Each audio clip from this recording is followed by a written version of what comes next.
May I have your attention, please?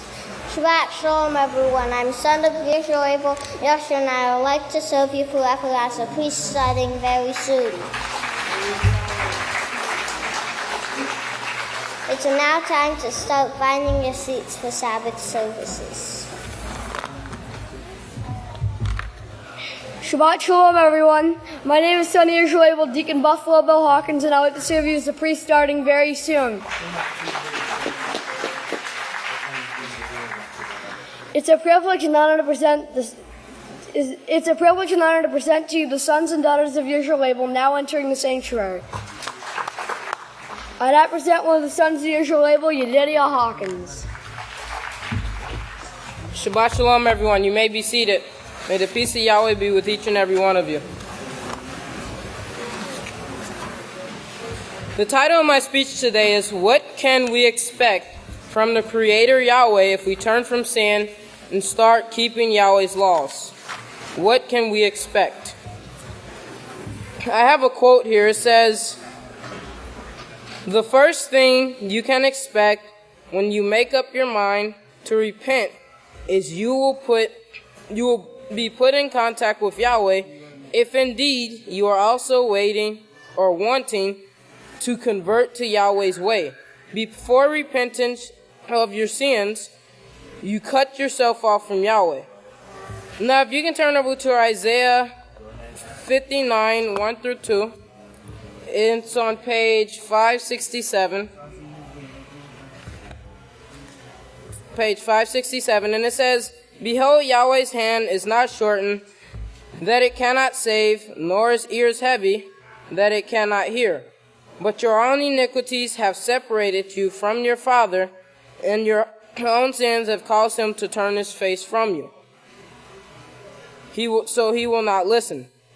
And so when we cut ourselves off from Yahweh, and we don't keep his laws, we cut ourselves off from Yahweh's protection. Yahweh is no longer protecting us.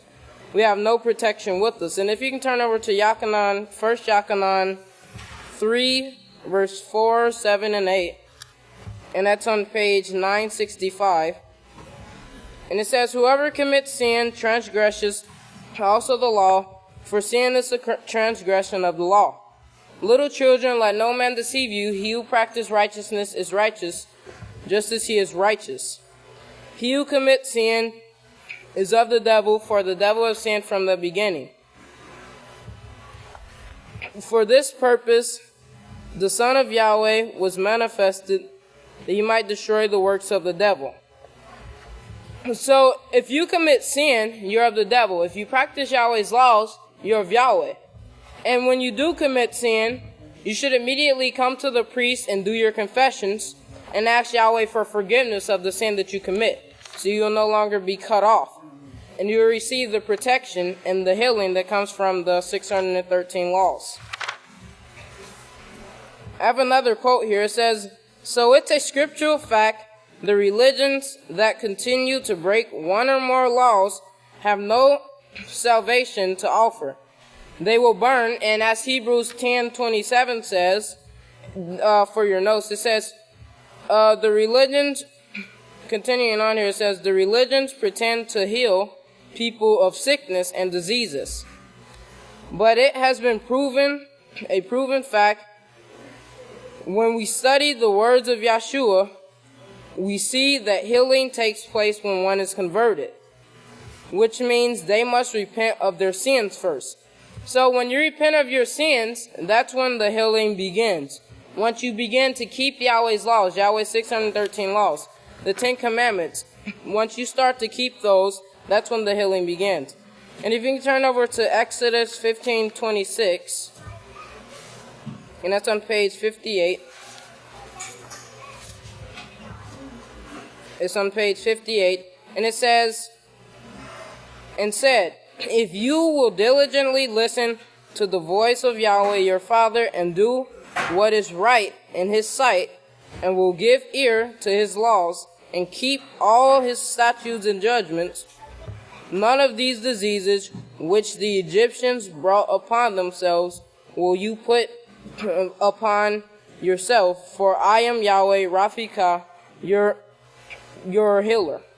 And it says, so if we believe in Yahweh, the Creator, then we will be healed, and that's where our protection will come from. So what can we expect from the Creator Yahweh if we repent of sin and start to practicing Yahweh's laws? We can expect true healing and protection, and it only comes from the house of Yahweh. And with that, if y'all please stand. I'd like to turn over to Son of Yahweh, Nabiah, for prayer.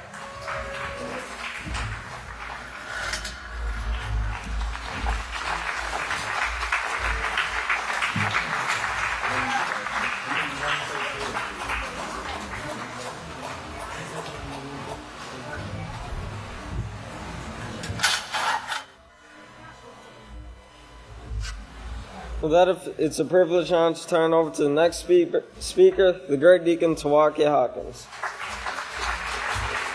Shabbat Shalom, everyone. You may be seated. May the peace of Yahweh be with each and every one of you. Now, I want to start off by just reminding everyone that every single week, Pastor puts out these press releases.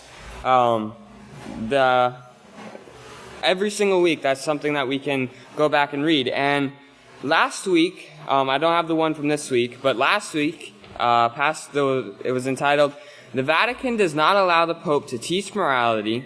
Yada, the Vatican holds the scepter as lawgiver to the nations."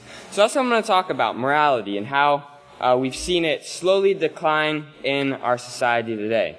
Now, due to the lack of morals, which morals are basic rules that everyone can agree upon, and due to the lack of rules, the world is seeing chaos. They're seeing wars, they're seeing riots, they're seeing fighting amongst each other. They're seeing children younger and younger committing suicide because of bullying. We're seeing these things because there are no rules.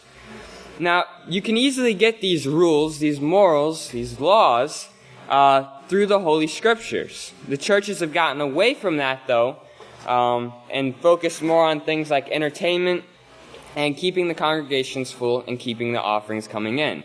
Remember, the love of money is a root of all evil, and that's what they love money. That's all they want. That's all they're focused on is money and entertainment. Remember what Pastor said? They go on vacations, and it's a vacant spot in their mind. Because they're not learning anything. They're actually losing knowledge there. Now, morals need to be brought back to the dinner tables, schools, and places of business in order to surround society with basic moral principles that govern all life. And that's something that Pastor said on PR Web. There's this article. It says, Yahweh Hawkins says the subject of morality is not a priority. Priority teaching in today's world as the results are evident. That's something that he said. He said morals need to be brought back to the dinner tables, schools, and places of business in order to surround society with basic moral principles that govern all life. That sounds a lot like a scripture that we've heard over and over again. So if you can turn over to page 152 in your book of Yahweh. It's Deuteronomy 6 verse 7. Page 152, and it says, "And you must teach them diligently to your children, and talk about them when you sit in your house, when you walk on the road, and when you lie down, and when you rise up." So notice, there should be no time when we aren't teaching ourselves these things, when we aren't teaching the children these things. We constantly need to be doing this, because remember, repetition is a great thing whenever you're trying to learn.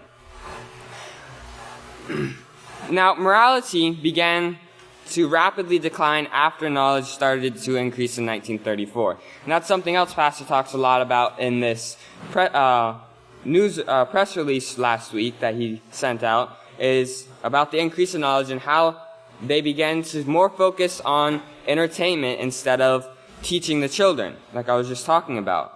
Now, since television and the internet were introduced, society has been on a downward spiral, and the people seem to be solely focused on entertainment. So all we're seeing is entertainment.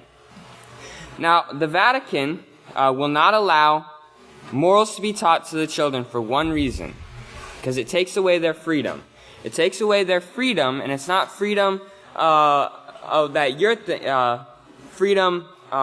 it's freedom to do whatever they want. Okay, and Pastor, he's given plenty of sermons about this, but in the third book of Israel, chapter 27, verse 81, verse 82, it says, it's not freedom from the laws. They have plenty of laws. They pass laws all the time. It says if you notice on the news this week, they're trying to pass laws to stop certain people from having certain rights to do certain things. They do this all the time. This brings hardship on many when they pass laws against certain people. They are trying to pass laws right now that they can use against you and the House of Yahweh. He also says in verse 83, President Bush is trying to pass a law right now to draft both boys and girls into the armed forces. You're going to be caught up in this unless you pay attention and stay very close to Yahweh. You're going to be caught up in it, and one day you'll wish that you had paid attention. And he says it's not freedom from the laws, but freedom from Yahweh's laws that they want. They don't want freedom from the laws out in the world. They want freedom from Yahweh's laws. They want to do whatever they want. They want a license to sin, do whatever feels right in their heart. He says they don't want to follow the pattern of prevention. Okay, so they'd rather go through it and then try to find a cure instead of not even going through it at all. This is what Pastor's saying there. Now, in this press release, I want to read a little bit out of it, because the path that mankind is taking right now is eventually going to lead with nuclear war. Okay, and there's a doctor in this press release, and it's just back in December 7th of 2015 when this came out, but he says, this is Dr. Theodore Postel. He's a former advisor to the U.S. Chief of Naval Operations and professor at MIT, nuclear technology, and also a nuclear technology expert. Now he says the ballistic missile, because they asked how long does it take for a nuclear missile to reach its target. And he said the ballistic missile could be fired basically within 50 or 60 seconds. Okay, more or less after the alert being given to the operators. So from the time that they are told that to arm them to the time they fire could be within 50 or 60 seconds. The rocket will ignite, then it would release warheads. The warheads would float into the near vacuum of space under the influence of gravity and momentum, and in about 20 to 28 minutes would arrive at their targets, re-enter the atmosphere, and explode. Notice, within 20 to 28 minutes, so under 30 minutes. And he says, so the world could be basically finished off in anywhere from half an hour to an hour upon arrival of these warheads. Most nuclear warheads would be delivered in a very short time, probably within half an hour or an hour interval. So notice that. He says the world could basically be finished off within the hour. Okay? That's what they've reached to, and today with the knowledge being increased. Destroying the world within an hour. Now, Pastor also says in this article, he says, the Pope who takes orders from the city that sits or judges all the nations on the 7 hills of Rome says morals should not be taught to our children because it takes away their freedom. And he says the word Vatican means divining serpent. This agency does not want anyone exposing their sin in Rome, as was done in the same as was done when this same religion controlled Jerusalem and the House of Yahweh, which name they changed to temple in order to hide the name Yahweh. They did many other evils as well. He starts talking about the Coptic Catholics and also Korah, how he was the first Pope of Israel, and he said he was rebelling against Moshe. But if we go down couple pages, he's reading from 1 Samuel 8 verse 4 through 8, but I just want to focus on verse 7. It says, Yahweh answered Samuel and said, listen to all the words the people speak to you. For they have not rejected you, they have rejected me, that I should not reign over them. The pastor says, verse 7 shows they rejected Yahweh, who brought them out of Egypt, and protected them all the way through without the Israelites even owning an army. So notice, they rejected the person that was helping them. They rejected Yahweh, the person that protected them, brought them out of Egypt, protected them even though they didn't have an army. He also parted the sea before them. The land dried up for them, allowing the Israelites to cross on dry ground. Only for them, the waters parted and formed a wall on either side. They didn't stay parted. They returned to normal after the children of Israel crossed the sea safely. to safely continue their journey to the house of Yahweh at Abel. And that is where they were given the opportunity to learn and practice righteousness, which brings peace, joy, love, and healthy minds and healthy bodies. The waters obeyed Moshe, but they did not stay parted for the Egyptian army.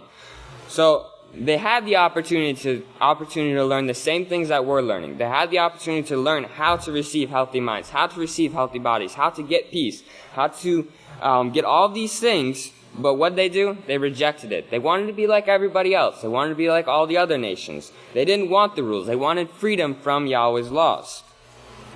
They wanted a king. Okay, so moving on just a couple more pages. He says, the Vatican will not allow morals to be taught. He says in the year 770 AY, Yada, he starts talking about Yada and how they were tied in with the Catholic Church. But he says, in the year 70 AY, Yada at that time called the priests of Israel, Pharisees, Sadducees, Essenes, and Herodians, had their Roman army surround Jerusalem during the time when Yahweh's people were keeping the feast of Passover and unleavened bread. The army slaughtered millions, destroyed Jerusalem, removed every stone to the house of Yahweh, called the temple, and plowed Mount Zion like a farmer's field. Now Yahweh, he foretold Yada's moves before they performed this evil, long before they did this thing. But notice, the Vatican will not allow morals, rules that everyone can agree upon to be taught. Why? Because it takes away the freedom. Okay? It doesn't allow them to bring in money. It doesn't keep people in the churches. Okay, so I just want to encourage everyone, go back every single week. Pastor puts out these press releases. I don't remember exactly what the one from this week was, but I started reading it, and the things that he's teaching are the same things that he's been teaching for many, many years. So just keep focused, set a goal in your mind, and reach for it. So with that, if you all please stand, I have the great honor and privilege to turn it over to the great Deacon Zephaniah Hawkins. Shalom. Please be seated.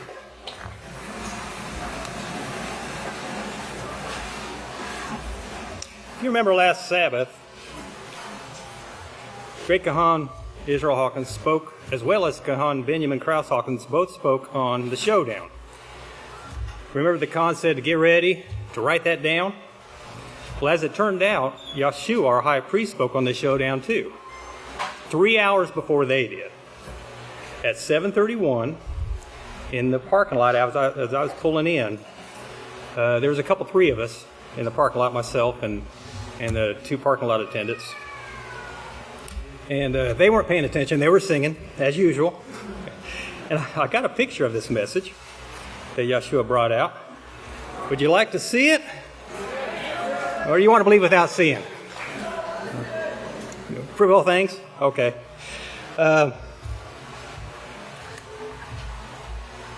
This is the picture.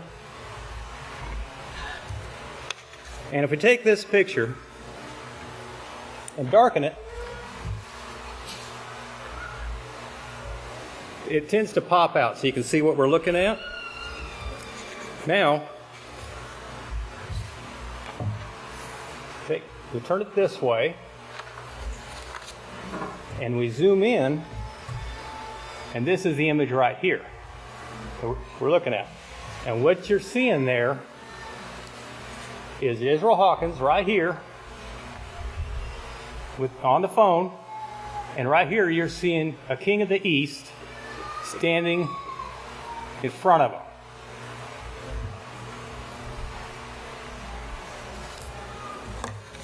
Three more seconds to identify it. Okay, now I got to show you. Right there's what we're looking at. Right here's his kippah. Right here's his eyes. There's the phone. Right here's the king of the East. There's his eyes. And then right here, you see that phylactery box on his head? I think I figured out what they keep in that. Extra needles. Down here, you can see he's presenting Israel with a white stone.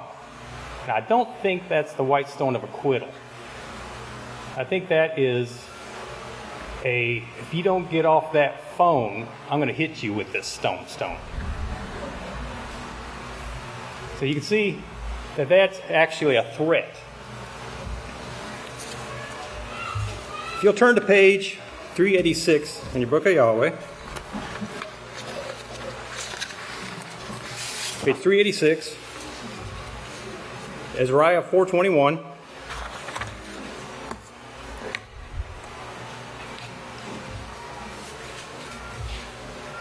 It says, now issue an order and make those men cease their work, so this city may be rebuilt. And this story is talking about they're rebuilding the temple. And what I want to point out is their MO, how they're doing the same thing in this day and age. And jump down to verse 23, halfway through it. It says, they immediately went to those of Yada living in Jerusalem and compelled them by a show of weapons to cease their work. By a show of weapons. And that's what we're seeing here. So the work on the house of Yahweh at Jerusalem ceased. So if we look at the numbers associated with this miracle, we'll see that Yahweh reveals their plans that the kings of the east have to stop the work. And he not only shows it in this picture, but he also shows it in the numbers. And this is the numbers, same way I do it every time.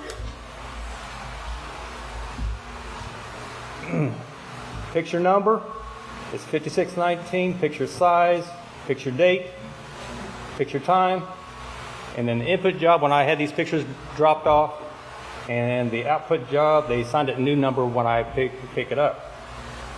The strong exhaustive concordance is what I was using, and in Hebrew, I don't even try to attempt to pronounce these words. I just go straight for their meanings. But you'll see it's to cast, to throw stones. Lapidation. And lapidation is the act of stoning. Now that right there proves that this miracle is from Yahweh because the two match. It's just not a random cloud picture done by dynamic beings. The act of stoning nowadays in this day and age, they don't stone. They apply accusations and take you to court and sue and stuff like that. Picture size means united, all together, one. Picture date is 9/17, means servile, which is short for servitude. Picture time, wainscoting. Now wainscoting is the act of covering a wall with a hard surface, not like paint or wall covering, wallpaper. And it's of 730, the cedar tree. From 729 means to be firm, which means a strong cover. And the input job means loins, and that's the region where strength is drawn from. From 2502, to pull off, to strip, equip for fight, strengthen oneself, armed man, armed soldier, draw out, prepared, take away, withdraw self. Withdraw self means to run away. Now these two first terms, to pull off and to strip, that's an identifier of who we're speaking of. That's in Micaiah 3:3. Output job number is 1031, house of a partridge. And to understand what this means, you'd have to do some study and research on the partridge. Now a partridge it's a bird, much like a quail, and it has the habit of collecting other hens' chicks and brooding them as its own. And so this also is an identifier of the Roman Catholic Church when they went out converting converts and winning converts over. Same numbers in the Greek. As it were, exactly like. Picture size, captured, be taken. Picture date is heavily, weighty, burdensome, grievous. It's from 922, abundance, authority, weight. Picture time is inexpressible, unspeakable, outspokenly. And this right here is revealing secrets. This is outspoken about the unspeakable. Now, only Yahweh can reveal the secret things. Input job is even I, me, in likewise, both me also, and Yahshua himself is referencing to himself that this is also coming against him. Output job number, to grate the teeth in rage. And this is the attitude that they've got. Now, what this means is very simple. The message is clear that this roving army that gathers converts, not her own, is going to gather all its strength to draw out, to take away, and try to convert all those who stand united in servitude to Yahweh, and stone them with an abundance of false accusations and threats.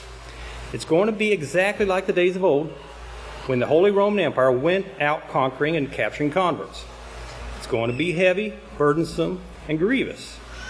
The authorities will also come against Yahshua himself. Now, Yahshua doesn't show the outcome of this. He only reveals their secret plans. Yahweh foretold it, and he's going to allow it to come upon us, but the gates of hell will not prevail. What Yahshua does show, using a little humor, is that this is going to be scary, and that we will stand behind Israel.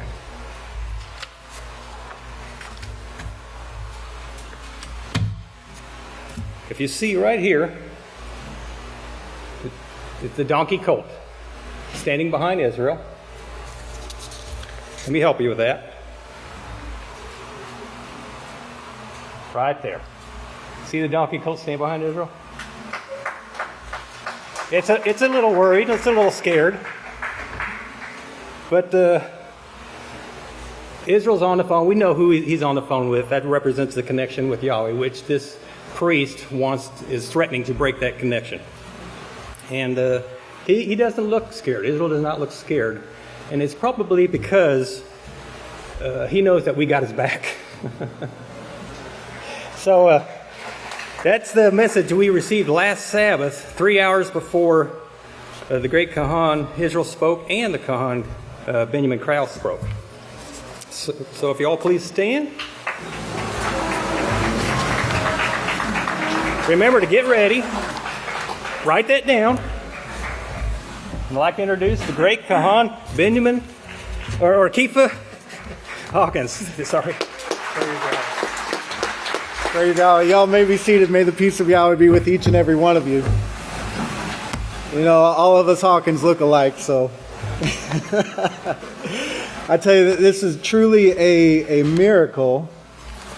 What the great deacon had just brought out. I want to point something out to your attention here. Remember the date when he just showed you the picture? Look at this on this latest prophetic word here, Psalms 91, verse 7.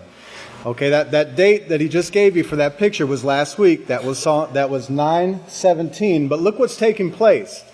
It's a very scary scenario for the world, isn't it? And notice something here. It's not coming anywhere near us. And that's what this is about. That's what I want to speak about. That word 9:17, which he just kind of went over, carries that connotation of being heavy, difficult. It comes from this word, which comes from 926. And I just wanted everybody to turn their book of Yahweh to page 926, because it actually shows you the protection that Yahweh gives his house. And we can't ever forget this. This is Colossians 2 and verse 16. He says, "Therefore, let no man condemn you for doing these things, for eating and drinking in the observance of a feast day, or of a new moon, or a Sabbath day, which are a shadow from the things to come." This is where that word traces back to. Now, I don't know if everybody remembers this. This is from last year's calendar, but it's showing the four-colored rainbow, and you see the date 6/8/14. Now, this is actually a combination here. If you go back and rehearse the sermons, the first four-colored rainbow was seen on 6/8/14, but the one with the straight slant and the golden drop there that you see at the bottom was actually about a month and a half later. I'm just wondering if anybody remembered the number that represented that golden drop. I know these numbers are difficult to keep in your head, but it was the number 96. We've heard a lot about that number lately. 96. Let me move this. And I'll try to zoom in a little bit.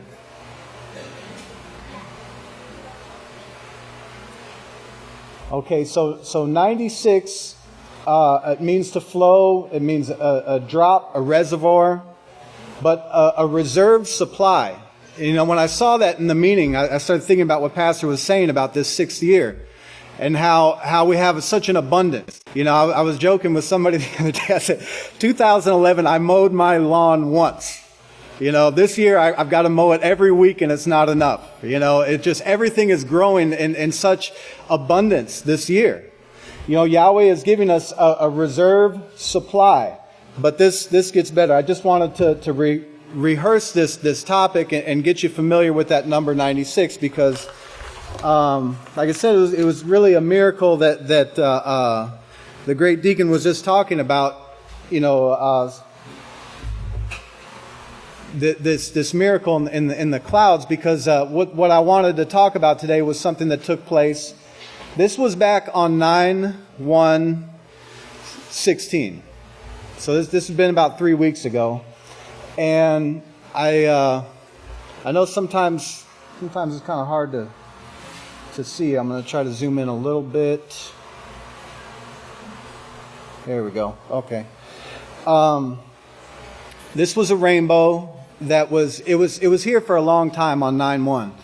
I saw it in Abelin as we were driving home, but it wasn't until I got on 603 and I looked at it that I realized, to me, I could only see 4 colors in the rainbow. So I wanted to take a picture of it, and I didn't realize at the time what I was looking at above it. But I don't know how many can see that number above it, the 97. Okay, and let me just move this for a second so I can get some definitions here. But, okay, so 97 is a double of 96. It's a dual of 96. It actually means a double reservoir. But let's turn over to Isaiah 61, because Yahweh is showing us a few things. He's showing us His protection. He's showing us what we have to look forward to. Great joy. Great joy. Great things are taking place right now. And it's the House of Yahweh is coming to a completion. We're entering into another stage, if you will. Isaiah 61. And I'll just read through 1 through 3 real quick. It says, "The Spirit of Yahweh my Father is upon me." Oh, I forgot to mention that the time of that cloud picture was 6:15, and I didn't think that really had any significance until late last night. But the word 6:15, it means a prisoner. All right, to be in bonds. So with that in mind, Isaiah 61. "The Spirit of Yahweh my Father is upon me, because Yahweh has anointed me to preach the glad tidings to the poor. He has sent me to heal the brokenhearted, to proclaim liberty to the captives, to open the prison of those who are bound, to proclaim Yahweh's year of release, and the day of judgment, to comfort all who mourn." In verse 3, "To appoint to those who mourn in Zion, to ordain them beauty instead of ashes, the oil of joy instead of mourning, the garment of praise, instead of the spirit of heaviness. Remember that word 9:17 that he just went over. Okay, because just after services last week, remember there was a bunch of terrible things that took place. Riots, bombings, stabbings, a very heaviness upon the earth. But it wasn't here, was it? So they may be called trees of righteousness, the planting of Yahweh. Okay, look down to verse 7. He says, instead of your shame, you will receive double honor. Double honor. And instead of confusion, they will rejoice in their portion. Now, you'll just keep those words, rejoice, in your mind, because you're going to see this also. Because it's number 97, it is describing this, what I just pointed out. But also in the Greek, you can see it's describing us. It's describing what we're attaining right now. Pure, remember the golden drop? Pure, unadulterated, guileless, without guile. Let's turn to Yeketska. Hold your place in Isaiah 61, because we will be going back there eventually. But turn to Yeketska 44.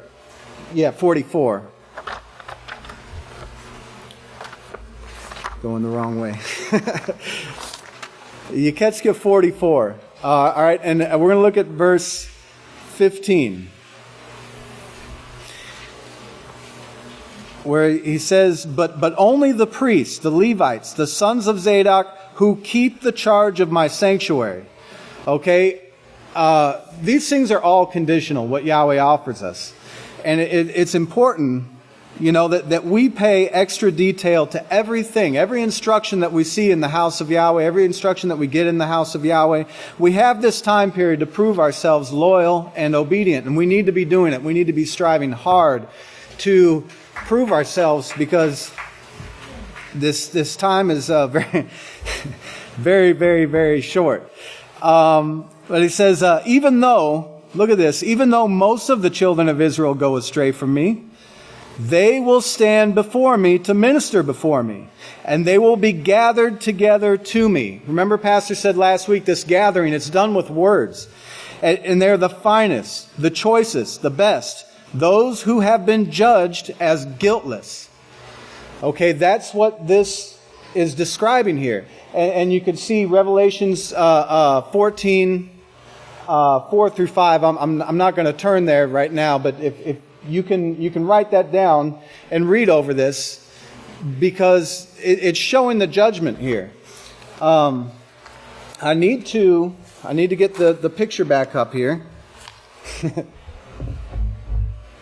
Okay, so you see the 97. Now,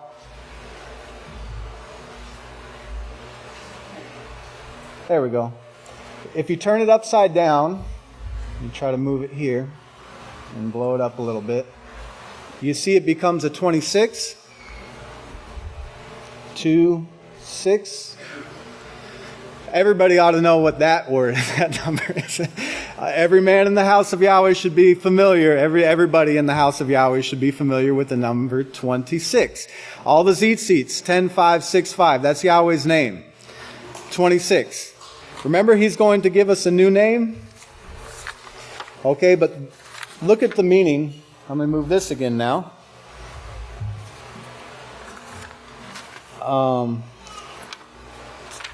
Remember the protection that Yahweh gives us. But so the Hebrew 26 is actually the Hebrew word Abigail. And it means my father is joy. Let's turn back to Isaiah 61.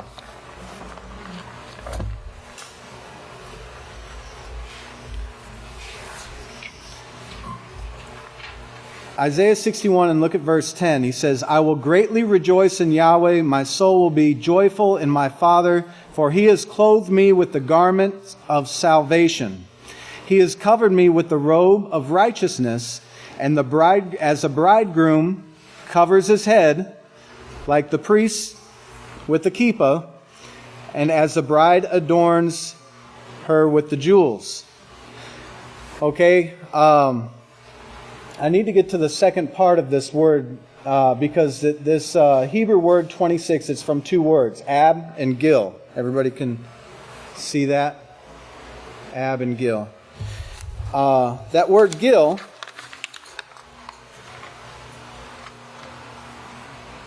I don't know if I'm pronouncing that right.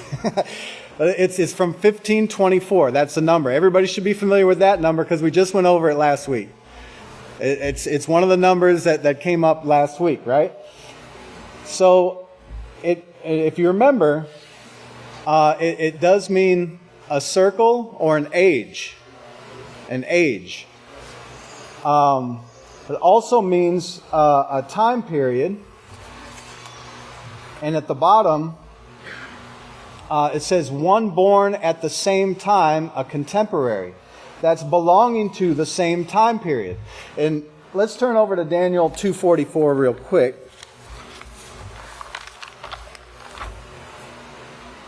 I turned right there, so you should be able to. Daniel 2:44.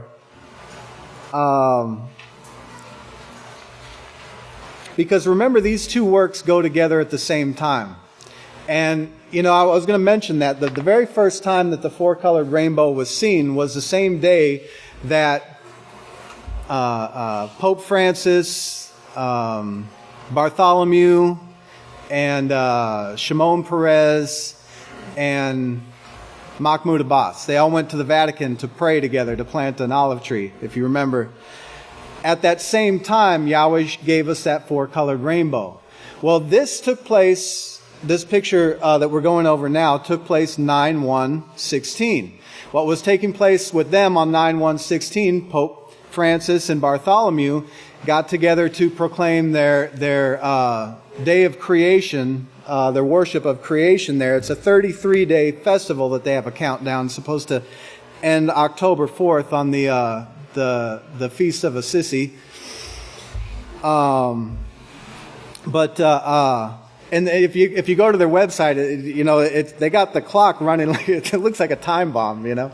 But nevertheless, this took place on the same day that they were gathering for that, and you could see, you know, the two works going side by side, and that's what I want to show here in Daniel 2 and verse 44, because he says, "And in the days of these kings," you know, yes, they're going to be doing their work, but we need to be really focused on the rest of this.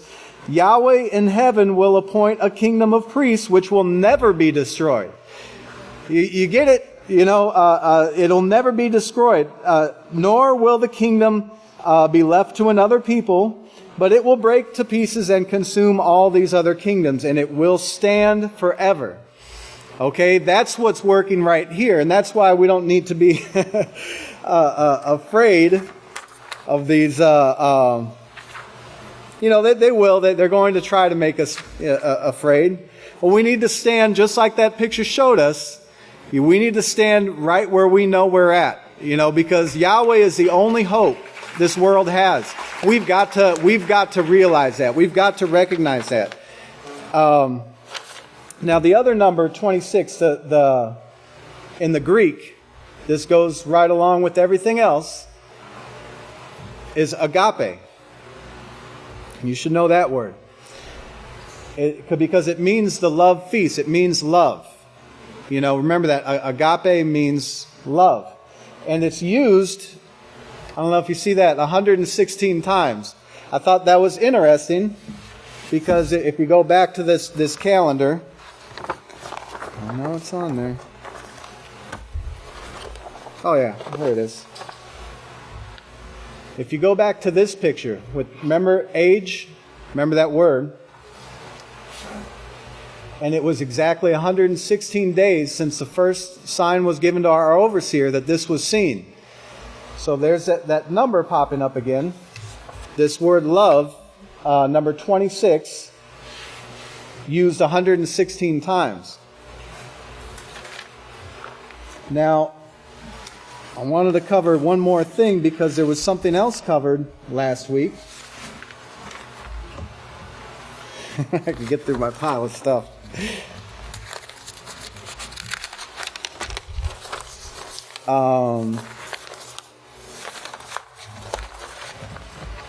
There was a distance measured. There it is.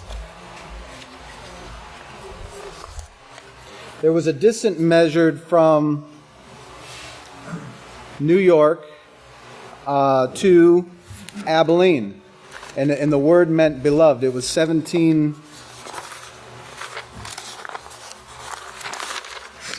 something or another. There it is. 1730. You remember that? Okay, so Yahweh is showing, He's showing in these things an approval. You know, He's showing that this is His beloved work. This is Yeshurun, my beloved, Yisrael.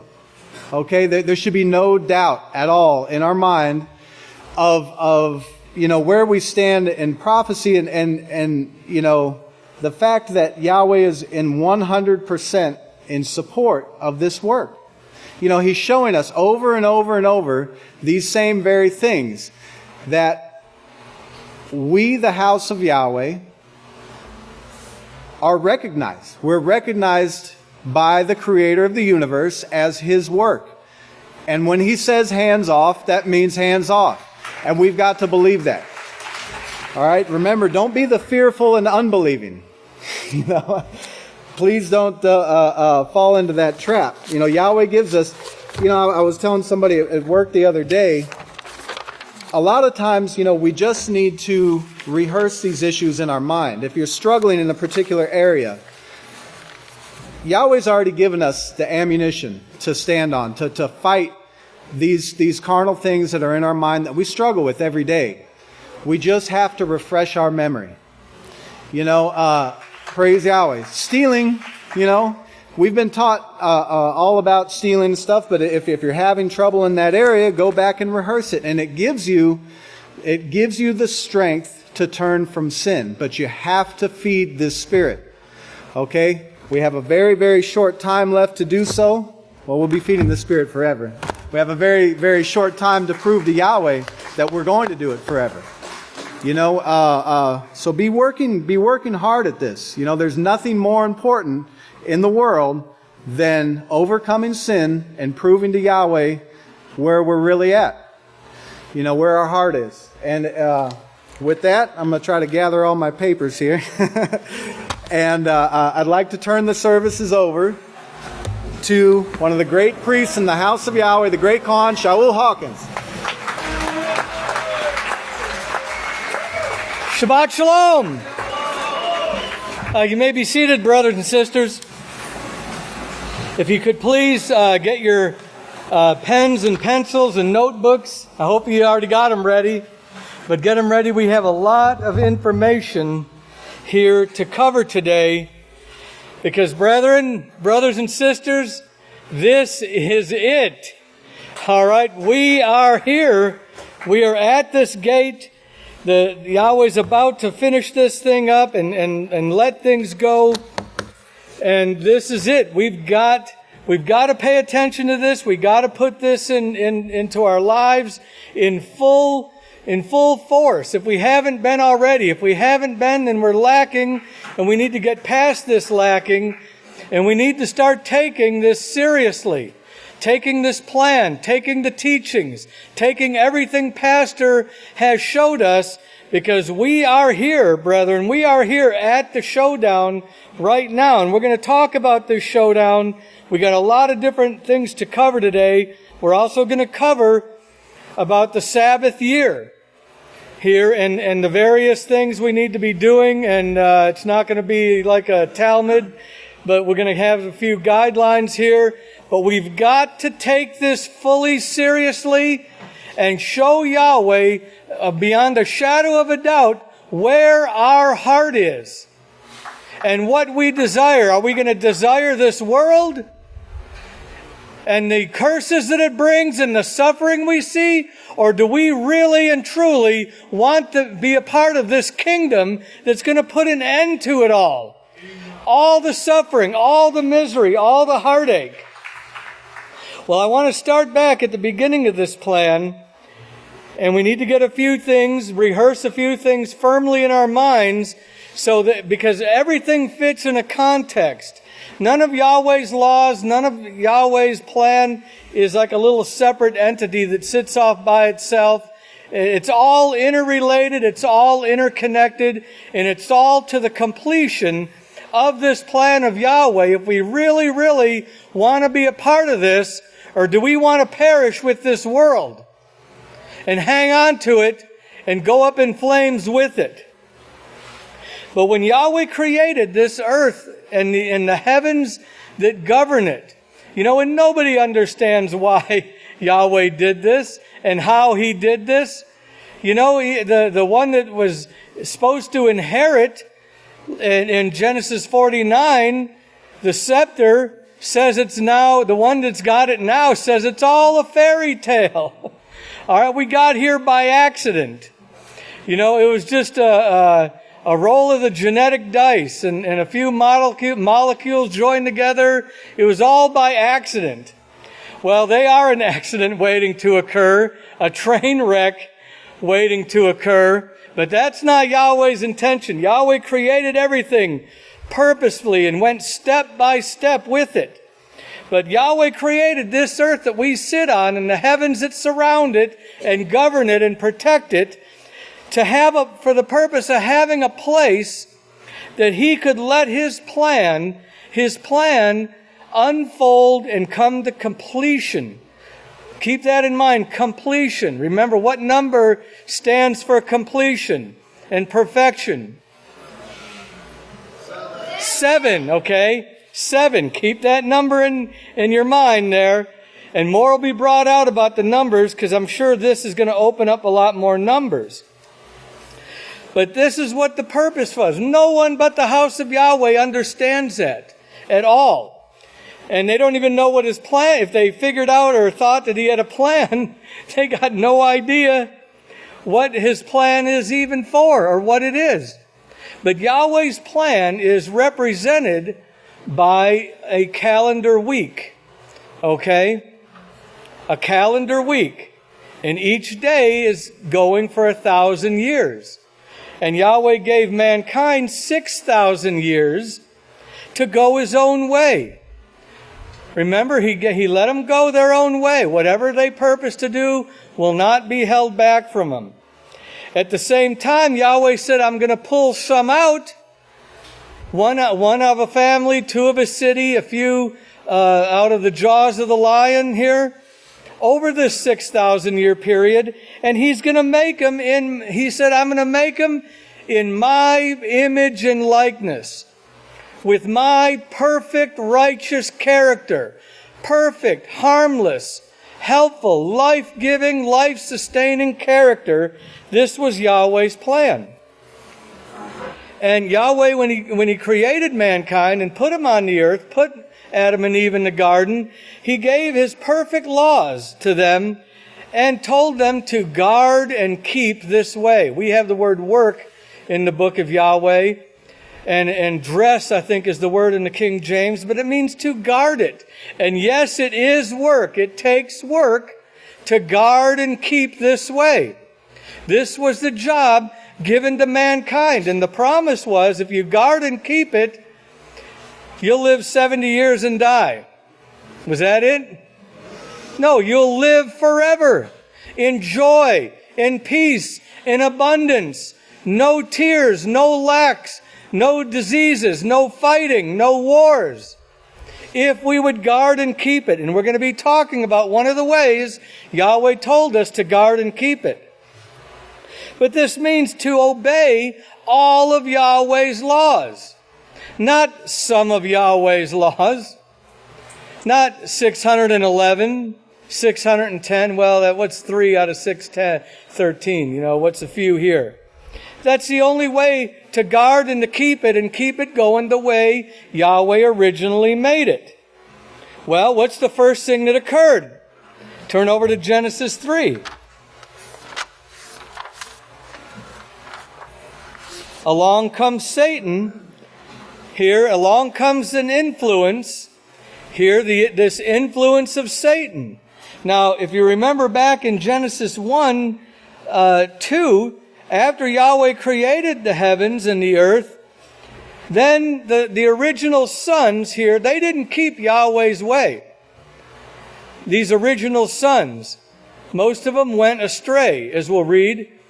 And they came and they trespassed on the earth and they turned it into a wasteland for their own pleasure. Their own pleasure. All right, keep that word in mind too. They did it for their own pleasure. And this is what the idea behind this influence here that came to mankind in Genesis 3. You know, has Yahweh indeed said? Planting that doubt. And now those weren't the only words. It wasn't one sentence. She's pretty powerful, but I doubt if she accomplished it with just one sentence. There was some back and forth going on here. It's condensed here. But that was the gist of it. Did Yahweh really say this? Do we have to? You know, are you for real? I didn't hear him say that. Was it that Abel, the guy that said it? Well, he doesn't know what he's talking about.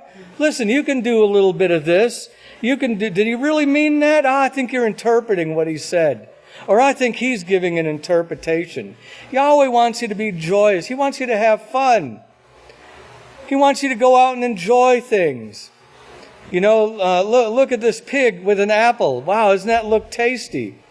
You know, and because that was the one thing. Look at all the great stuff we can do on the Sabbath. That's another thing, you know, that they taught. And we'll go into some more of this, of what they're actually teaching and promoting. But this is before the curses had an opportunity to fall on this earth, remember. This was in the very beginning. The real curses hadn't started coming, so maybe it would be okay. You know, I can still go to the House of Yahweh and do that. This is okay. I'll still show up for services. Yeah, this will be fine. Well, you know, maybe not this week, but we'll go next week. You know, you can do both. You can do both. You can have a little bit of Yahweh's way, and this is what's been put in the minds. Does anybody on the face of the earth even recognize this? That this is what's going on in the human mind? That this is what's being presented? I don't care what level of university, psychiatrists, psychologists, they have no understanding. They're clueless as to how their own mind was made and how it works. And it goes back, they have no clue of why they're even here. Except pretty soon they're going to be, their main goal is going to be finding a place to hide from the nuclear destruction. You know, I thought we were supposed to be safe. I thought this is supposed to work out okay. You know, but this is the way Yahweh made mankind, that he could be influenced, that he would be subject to the influence of Satan. And he made us that way on purpose. Here he gives us his law. He creates a perfect world, gives us his laws that if it would have been followed perfectly, it would have stayed perfect. But then he made mankind a little bit off. And we're all a little bit off, okay? We're all a little tilted inside. Because he put something in us, but it had a reason. It wasn't to make sport of us or ridicule mankind. Or look how stupid they are. You know, that wasn't the reason. Remember, the goal of Yahweh is to create a family just like he is. And Yahweh's name means I choose. I choose to be righteous. Well, you've got to be able to choose. Well, look, you know, and look what he did with mankind here. Let's look in Genesis 4. In verse 7, now here we see an angry Cain, and then we see why. And in verse 7, if you do righteousness, will you not be accepted? Well, yeah, they were given righteousness first. That was the first instructions they had. That was the original teachings. That was the only thing that was in their mind. Now, they still had this other part here. And if you do not do righteousness, sin is crouching at your door. The desire to sin is with you. Yes, Yahweh put it there.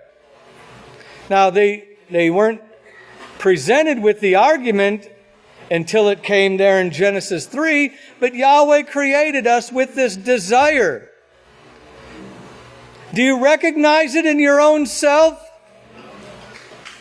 Do you fight it, or do you make excuse and try to satisfy it in one way or the other? This is what Yahweh is trying to see here. And this is why He made this, where a part of our mind, the carnal mind, Shaul called it, is always trying to find a loophole, a way to sin. It's the enemy within. If we didn't have that inside of us, we could lock ourselves in a room and we would never have an influence to sin. We would never be tested. We would never be tempted. We would never even hear about another way. Wouldn't that be great? But we wouldn't prove to Yahweh that we would choose it. Because who's our own worst enemy is ourselves. Our own inclinations, our own wants. I want to. I want to. I'm this. I'm that. I. You know, they say there's no I in team. There's no I in Yahweh either. All right? We need to get our minds off of I in order to prove ourselves to Yahweh. This is what He's looking for, brothers and sisters. This is why it's so important at this time period. We have to learn to put our own selves, our own ways, our own thoughts of what's right and wrong, our own wants and desires, we have to put them down. We have to. If we want to be, and we have to put them down and choose Yahweh's way instead if we want to become in the image and likeness of Yahweh. If we want Yahweh to trust us, this is what we got to do. We put it down so we can, Yahweh can prove to Yahweh that we will always resist the pulls and influences of Satan. We'll always resist it. We won't ever give in, not ever. You know, the original sons of Yahweh didn't remain obedient to Yahweh. Satan didn't either. Satan didn't remain obedient, as we know. All right, and now Yahweh is using that and that force, that spiritual forces that Shaul wrote about. We wrestle not against flesh and blood. Yahweh used that and allowed that to influence so we would fight against it. If, you know, that's the only thing that we can fight. If, you know, Yahweh doesn't want fighting, but we have to resist and fight that tendency, that built in, and we have to recognize it the minute it wells up in us and squash it. That's our job. That's our work. That's the work of Yahweh within us, all while doing the assigned jobs and taking care of the needs and everything else. That's our work that we do on ourselves. No one can do it for us. You know, the Savior didn't die so that we could just give in to temptation and do whatever we want because He's got us covered. No.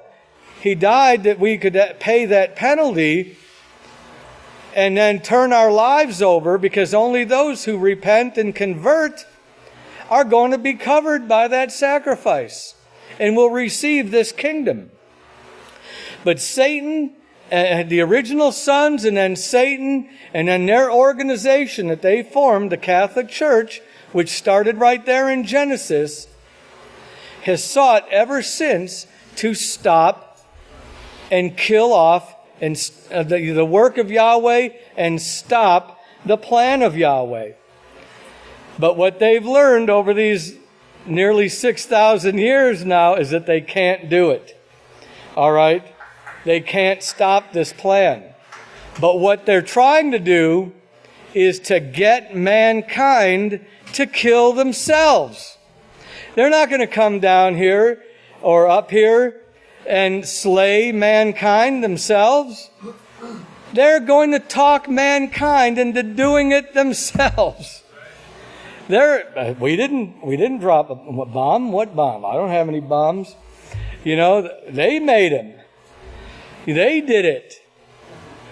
All right? This is the only way. Her only hope is that mankind would destroy the earth and the heavens surrounding it with the nuclear bombs. That's the only way that she can get this to stop, and get mankind to destroy himself. And when you think about it, they really didn't have to try really hard. It wasn't a hard sell, because all they had to do is throw in a little bit of pleasure with the poison, and mankind took it, by the barrel full. They had it on back order. Yeah, we want more of that stuff, what they got. Well, now the peak of sin is here, and the peak of suffering is here, and life is nearly about to be wiped out. But it was the easy way. There's work in guarding and keeping the way of Yahweh. There's effort. There's effort in telling that voice inside to shut up, and I'm going to keep Yahweh's laws. Yeah, but wouldn't it be cool? Oh, just for a few minutes. Just a little bit. That takes work. That takes effort. Oh, why not coast the easy way? Satan said, you'll still make it. Matter of fact, I'm going to come down to earth and protect you. She said, and that's what they believe. They don't believe she was cast out of heaven.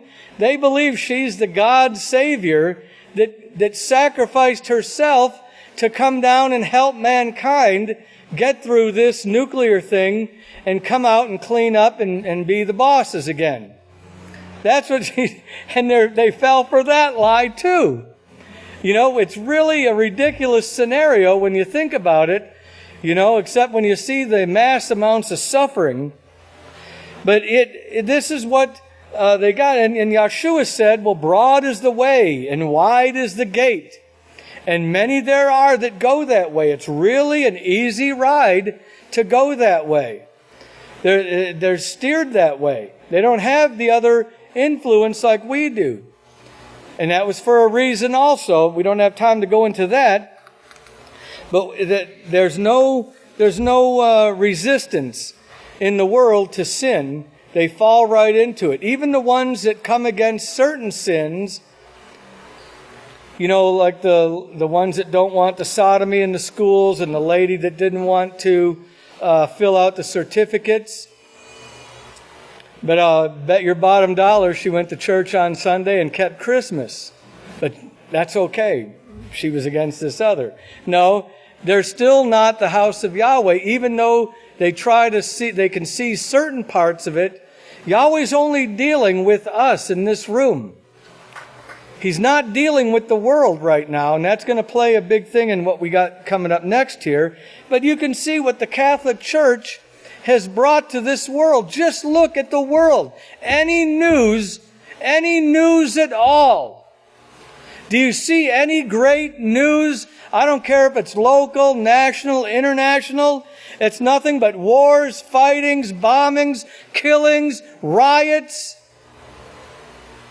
You want to go out there and get caught up in a riot? What city is next? They don't publish that, where they're going to have their next riot. So you can stay out of there. You may get caught in the middle of it. And then the diseases. And then, they're doing this with the fighting to bring forth martial law and trap the people. Why do they have to build a camp? Why don't they just circle the city that the people are in? Easy for them to control it. Because remember, the goal here that's influenced by Satan is depopulation. Now, she's promising certain ones, well, you won't be depopulated. Only these riffraff down here, only these nasty people. You guys are, you're mine. I'm going to protect you. And that's what is being put. And then you see the sicknesses, the diseases. The babies born with syphilis, suffering. And we want to partake in that? We want a little bit of that? Do you know they just recently found leprosy in the United States?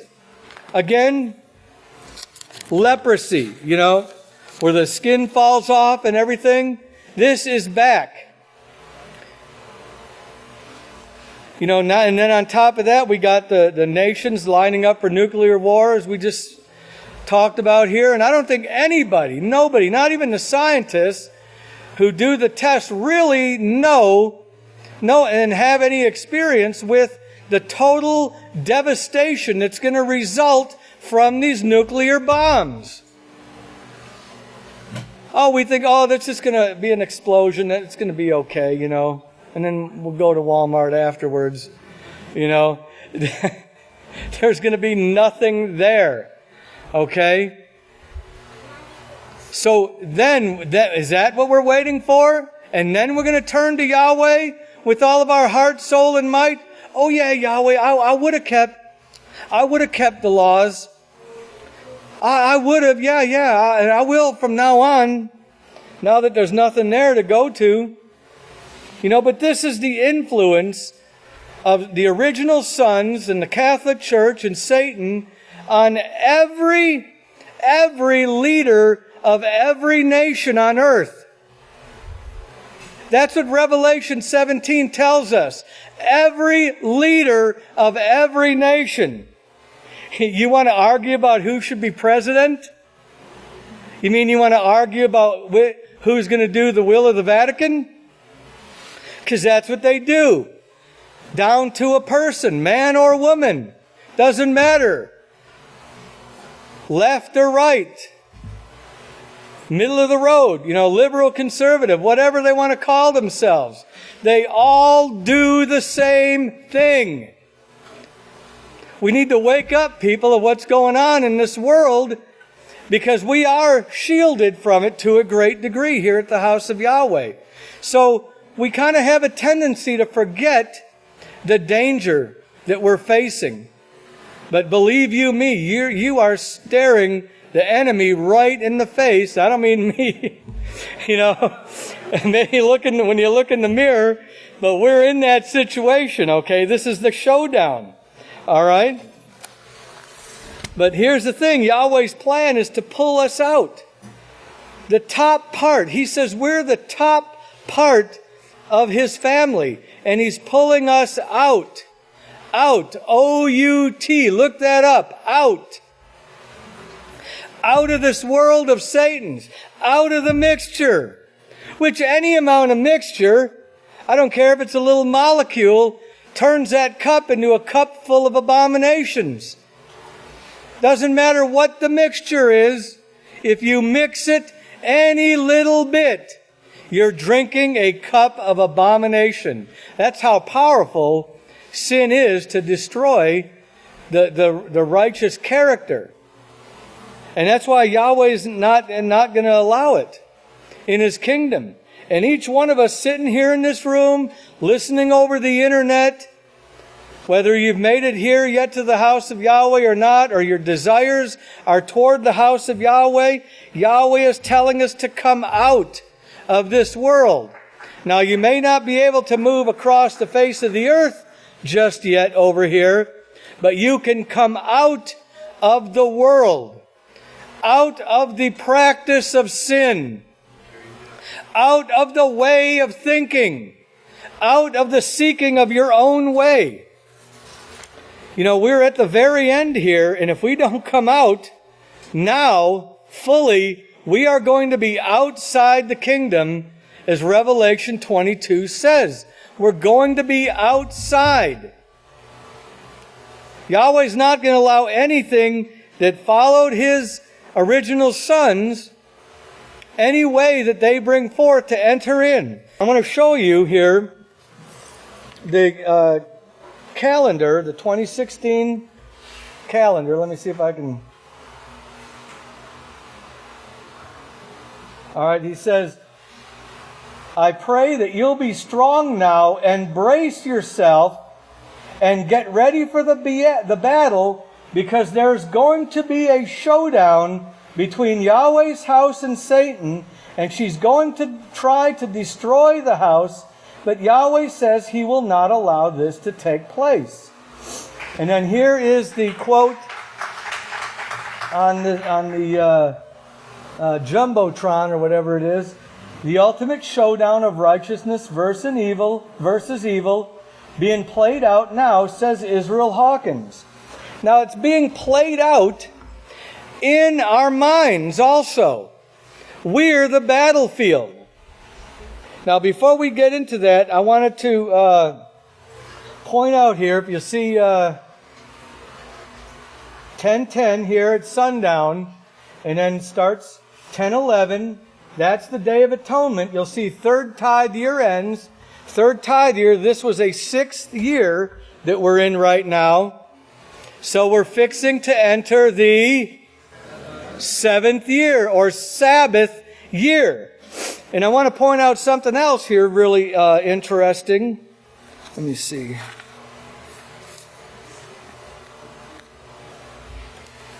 This is the calendar from 1995 to 1996, which was the last Jubilee year that the House of Yahweh celebrated. Can you believe that? That was the last Jubilee, and we are now 21 years from that last Jubilee year. 21 years. The 21st year will start at the beginning of the Day of Atonement there. So we're going into a Sabbath year here, and I want to get into this because this all ties in with this showdown. But we are at this ultimate showdown at the Oki Corral. All right? We are at the Oki Corral, and we're at this showdown here. All right? And this showdown, I want to show you the scripture that shows us the showdown here. All right, in Zechariah, turn over to Zechariah 5 and verse 9 on page 719. Zechariah 5 and verse 9. This is what built up to this showdown and brought forth the fact that there even could be a showdown. There couldn't be a showdown at all before this. And he says, Then I lifted up my eyes and looked, and behold, 2 women, the last 2 heirs of the house of Yahweh, sent with commandment, sent with Yahweh's laws, by Yahweh's laws. And notice, I want you to underline this and focus on this. The Spirit of Yahweh came to overspread or overshadow them, and they were covered with the covering of saints. And they exalted. They didn't try to find loopholes in it. They exalted it. They magnified it. They extolled it. They praised it.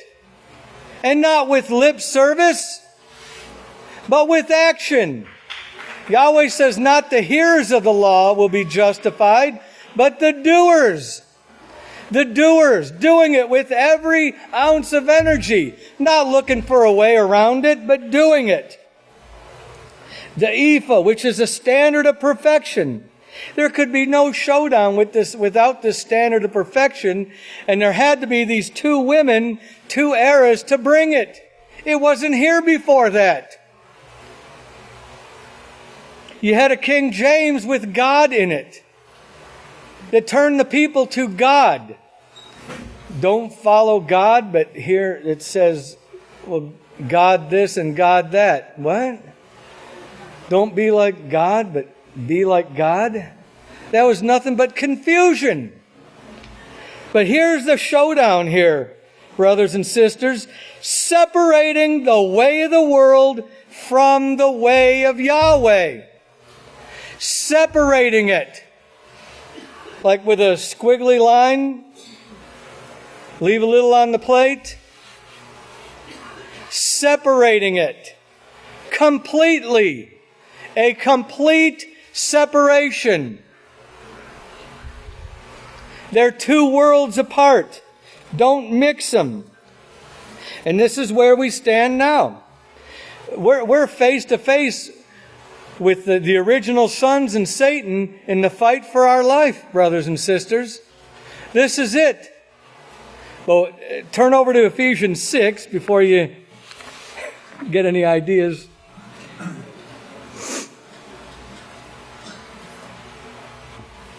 Well, Ephesians 6:12, we wrestle not only against flesh and blood, but against the principalities and powers, against the rulers of the darkness of this world, against spiritual forces of the evil one in the heavens. Spiritual. Hold your place there in Zechariah, because this spiritual forces, and he's talking about in Ephesians, is trying to overshadow you with a different spirit. And it comes in a bunch of different ways.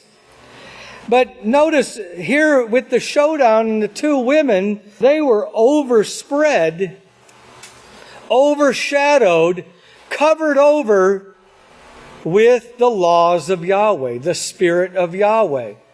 The things that bring life, the only things that bring life. That's it. But turn over to 2 Corinthians. That's where I wanted to go. Before we get, this Western showdown thing too deep in our mind. All right. On page 906, 2 Corinthians 10:4. For the weapons of our warfare are not carnal.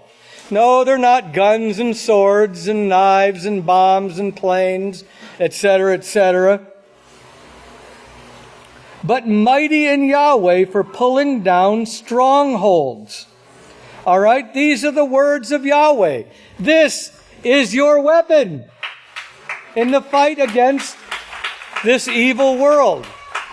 And if it's not in your mind, demolishing arguments, the arguments in your mind that try to get you to take that mixture, demolish them with the words of Yahweh, destroying every high thing that arises in your thoughts. Oh, we can do this. This is okay. We don't have to come out completely. And it's not just a geographical. I'm not talking about, we got to live on earth, okay? Right now we can't jump in a rocket ship and go somewhere else, and that wouldn't even be right if we could right now, because Yahweh wants us to witness what's taking place on the earth. Here it is, bringing under control every thought. Now, you can't bring your neighbor's thoughts under control. Grab them by the shake them, get control. Your own thoughts into the obedience as the Messiah. Yes, Yeshua did the same thing. Here, Yeshua did the same thing. But he's commanding that we come out of this world. And you can put 2 Corinthians 6 and Revelation 18:4 there in your notes. Come out of this world. What's he talking about? The teachings. The teachings of the world. The Catholic Church who teaches, oh, women, take off your veils. Take off your rings. You're free. Take off your clothes. That's what they do. And the men do the same thing. Be attractive. Draw attention to yourself. Pastor mentioned Jezebel there, who put extra paint on her face and stuck her head out so all the men gathered there could see her. Instead of wearing her veil and being modest and saving that for her own husband. But the men do this too. They teach you men. Approach women. Approach them on the internet. Approach them on the street. Approach them on the store. It doesn't matter. Just approach them. This is what they're teaching. This is the Catholic Church that's teaching this. Well, they probably teach now men approach other men, but, run from that too. What are you doing out there anyways? And they do it through the music. Oh, you don't like the House of Yahweh music? It doesn't make you move inside? Move? What are you trying to move? You know, you should sit that thing still in a chair and get your mind on the scriptures, okay? Speaking of your face here, you know, who do you think invented Facebook? Okay? Facebook. Get your face out there on Facebook. Oh, put your children's out there too. Oh, it's only available to my friends. Really? Your Catholic friends that are involved in this too? Okay. Yeah, you can have House of Yahweh friends and Catholic friends. You know? Facebook. If your face is out on Facebook, your name is in danger of getting out of another book. Yeshua's book. Okay? Get your face off of Facebook. Get your face out of Facebook and put your face in the book. One guy told me one time. All right? This is straddling the world. Partaking of the world. Oh, but I'm preaching about the way of Yahweh. Really? Who sent you? The House of Yahweh's already got on Facebook, Twitter, Instagram, whatever grams they got. Now, they probably got they got all these new social medias.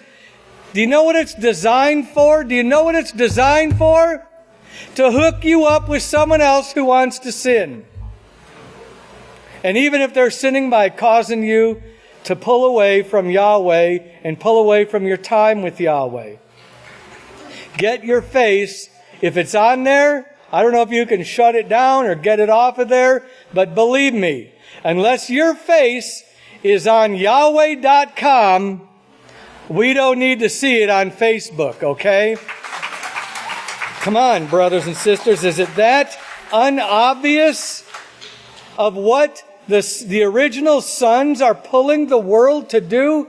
Do you know if the police had gone door to door with a clipboard asking people their private details, they'd have got the door slammed in their face.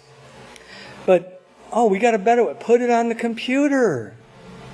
Oh, you can upload it. You can contact and message everybody. So, man, they all did it. They know I'm leaving the house to go to the store.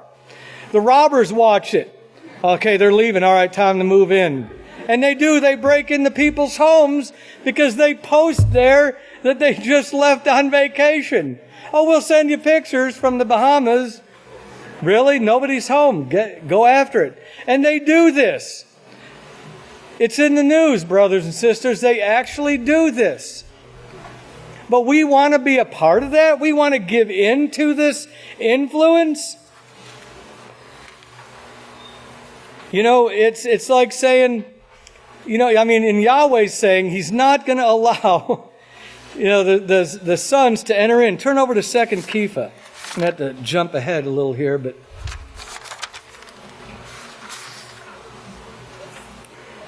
2 Kepha 2 and verse 4. And Pastor read this just the other week, but, we got to hear it and really go over it and let it sink in. For if Yahweh did not spare the original sons who turned against His way, but will cast them into abyss, delivering them into chains and reserved for judgment. In other words, they're not going to be allowed in His everlasting kingdom. Nothing that defiles. So He's not going to allow them, but we're saying, oh Yahweh, spare us though. Even though we're doing what they did, please spare us.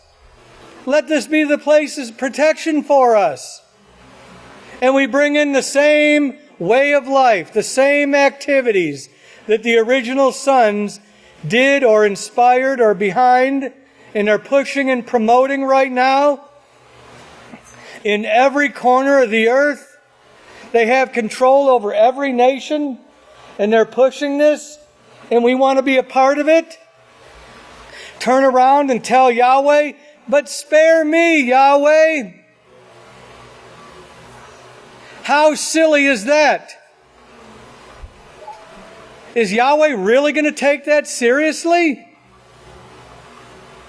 And we can call ourselves a saint? And that the laws are overshadowing us? He's setting us there in Zechariah there. He's showing what we must become like, because this was the same way Yeshua lived. And in Isaiah, look at Isaiah 53. Isaiah 53:8. He was taken from prison and from judgment. And who will declare his generation? We're supposed to be his generation. That's on page 564. But are we going to become like the ones that put Yeshua in prison or built these prisons? And I'm talking about the original sons who inspired it, and we follow that same inspiration? And we're still going to call ourselves Yahweh's? That we belong to Yahweh? And we partake of that?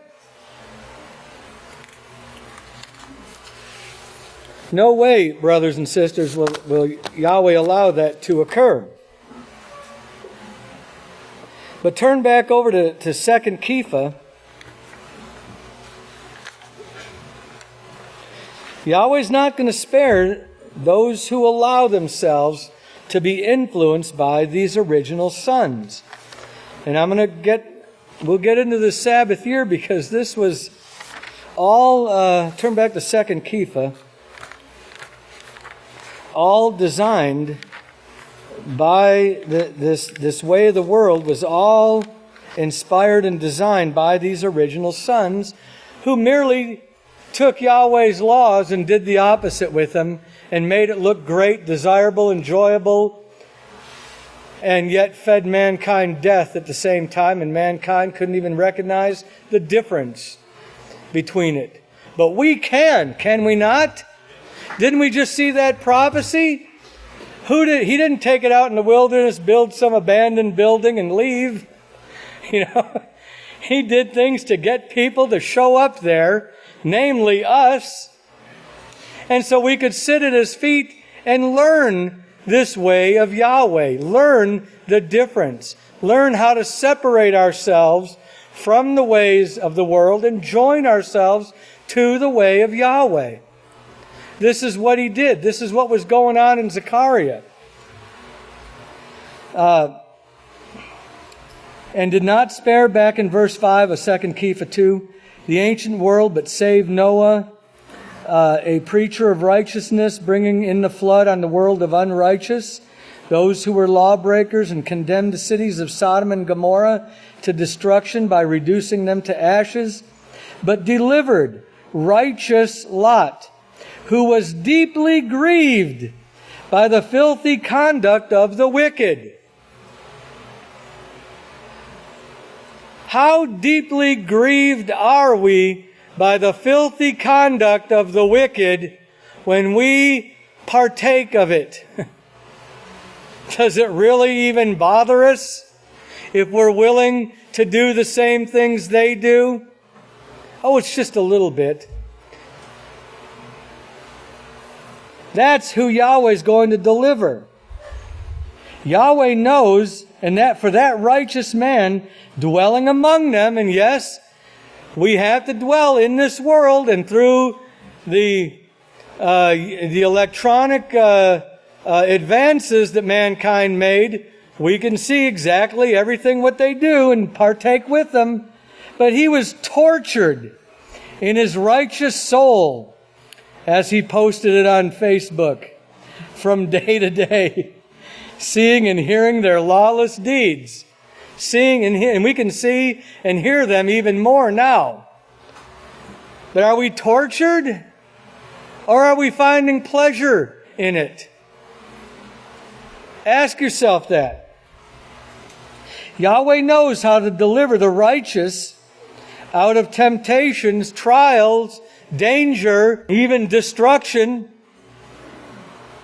and to reserve the unjust for the day of judgment, and especially those who walk after the flesh in the lust of uncleanness. Lust, that's anything, it could be any desire, any want that you have. I want to do this, I want to do that.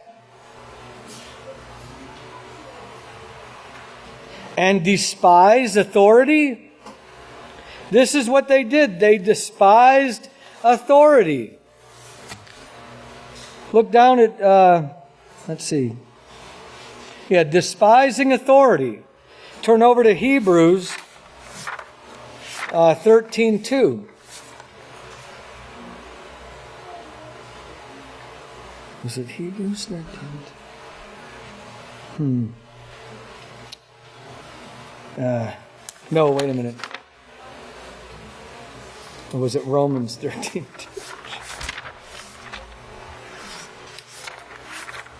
Yeah, I think it's Romans 13:2. Yes, it is. It's Romans 13:2. He's, despising authority.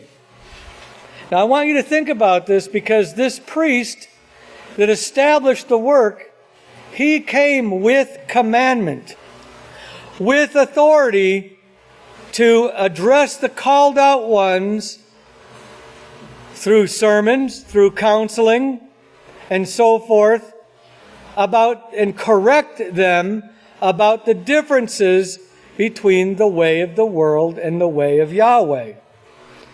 He says in Romans 13:2, whoever resists the authority resists the ordinance of Yahweh. If you're resisting authority, has the Spirit of Yahweh overshadowed you? Has it overspread you like it did the ones that brought the standard of perfection? Is it really grieving you, the sins in this world? Like we just read in 2 Kepha, does it torture you? I don't think it does. If you can resist Yahweh's authority and resist what He's telling us here about coming out of this world. This is the showdown. We'll get to this Sabbath year here, but it's just a small part of this lesson that we need to get today, brothers and sisters. About we're either all in for Yahweh or we're all out. We're outside. There's no halfway. There's no 1 foot in, 1 foot out. There's no enjoying the pleasures of sin a little bit and making it into the kingdom. Now, I want you to notice the feeling of resentment that arises in you when you're corrected by the priest. Or if that priest brings it through another priest, and so on.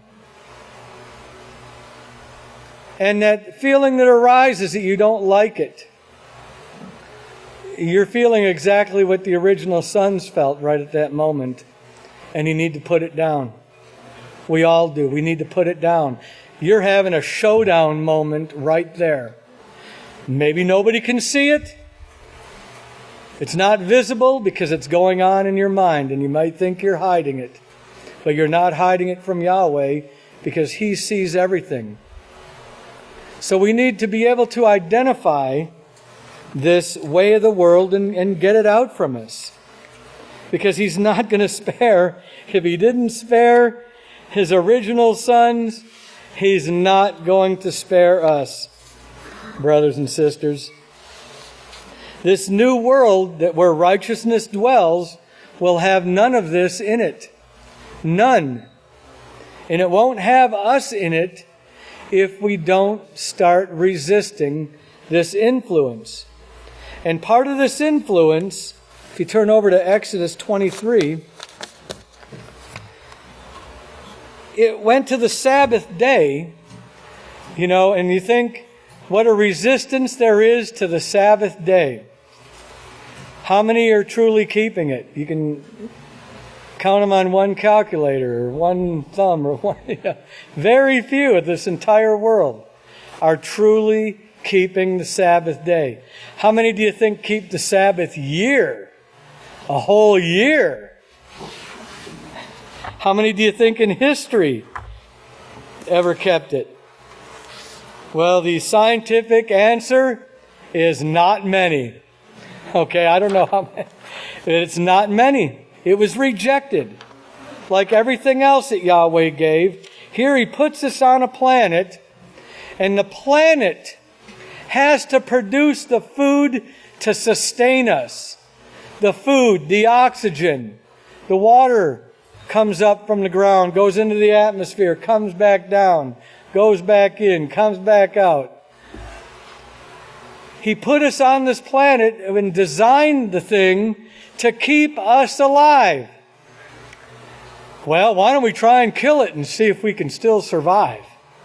That's kind of the logic. Well, why do you want to kill it? Because I can get more money. Yeah, but if we're all dead, what are you going to spend it on?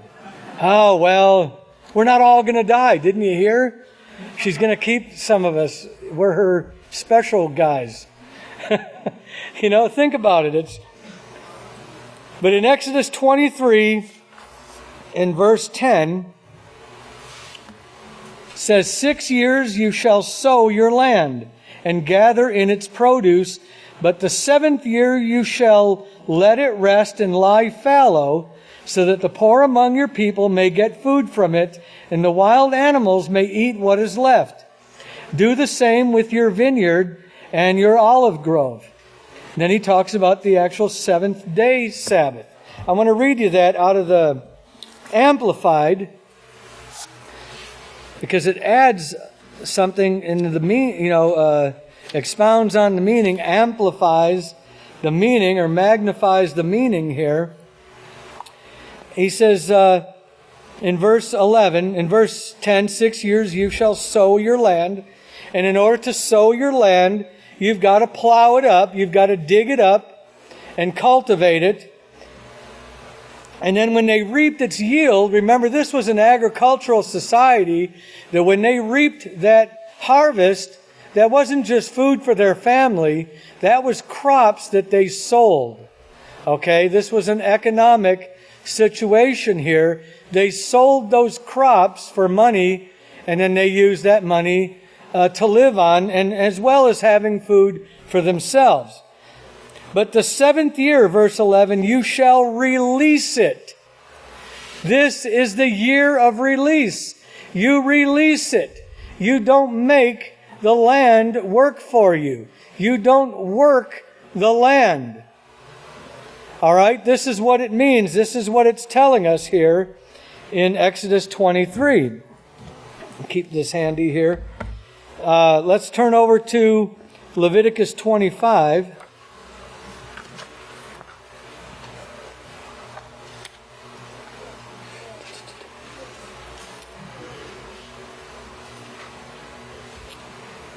In verse 2, speak to the children of Israel and say to them, when you come into the land which I give you. Now remember, at this point in time, Yahweh is only dealing with us, His house, right now. Those He's called out and are part of the house. So the only land that this refers to is the land that the people of the house of Yahweh own or control. Your own land. Okay? If you work out in the world, and you work as a farmer, or you work digging in the dirt out in the world, this doesn't you're not covered by this here, and you can keep your jobs and do your work. We're talking about the land owned by the people of Yahweh, owned by the house of Yahweh and by the members of the house of Yahweh. Okay? Are we clear on that part?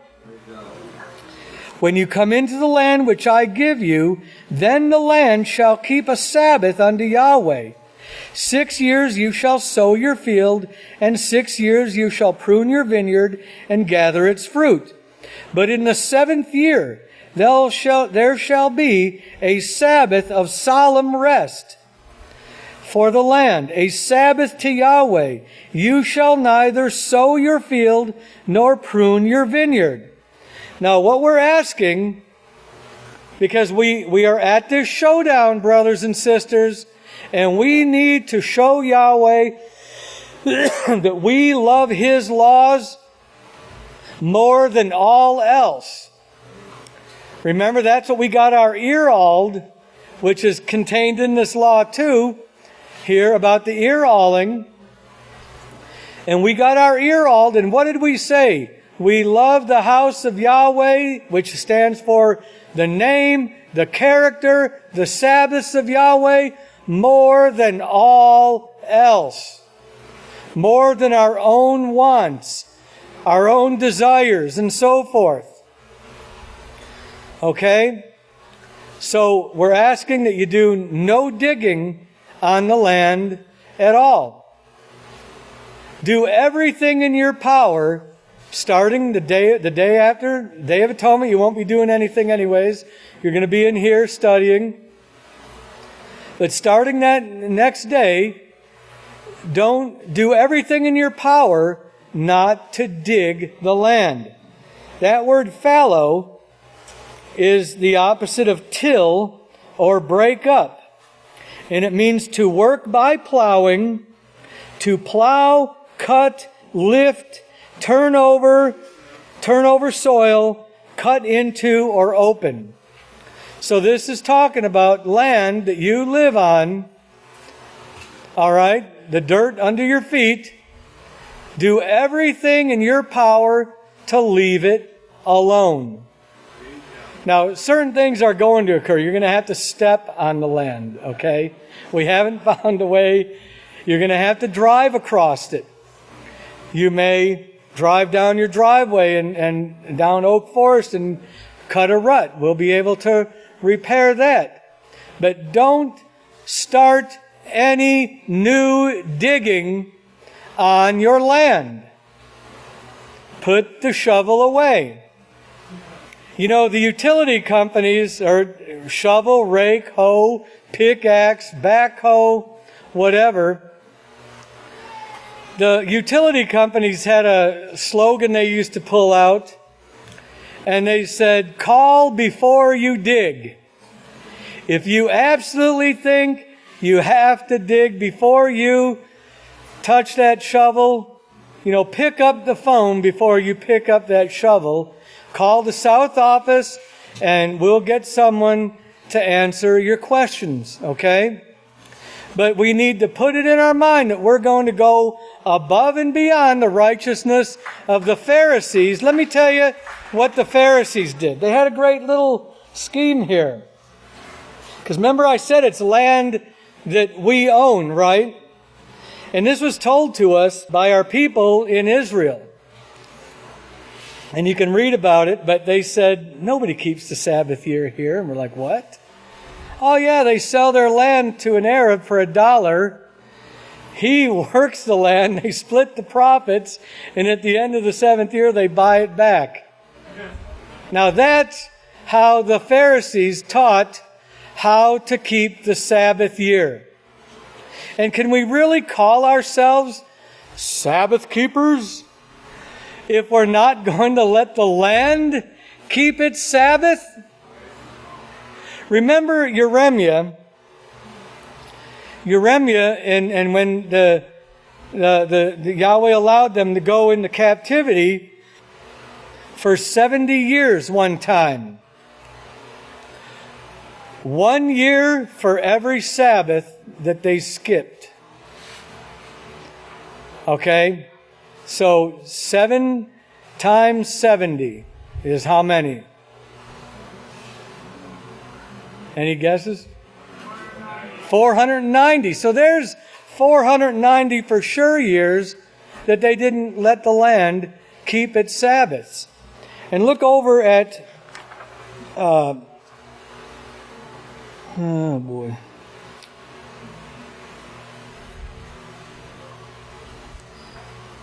Well, it's in Leviticus 26 here. My eyes aren't picking it up.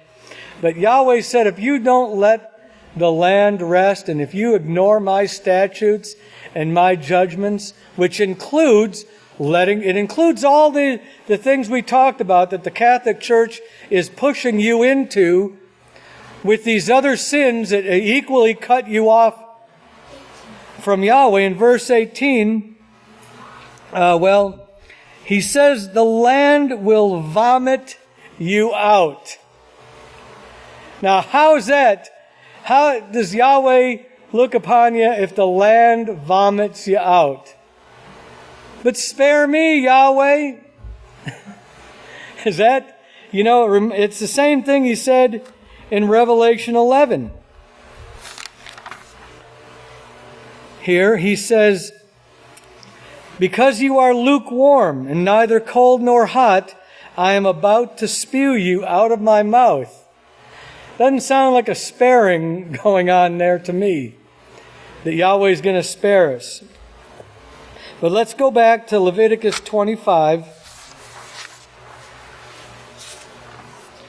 because there's been some questions about this, the year of release, that it means, I borrowed a bunch of money and promised to pay it back X number a month or a week or whatever, and now I don't have to pay it.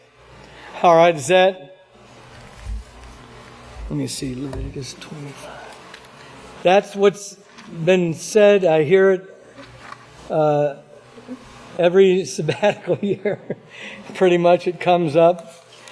But that's not what he's talking about. That's a contractual debt, brothers and sisters, that you make a promise or a vow, and Yahweh doesn't release a vow or a promise. Okay? That's not what he's talking about at all. In Leviticus 25,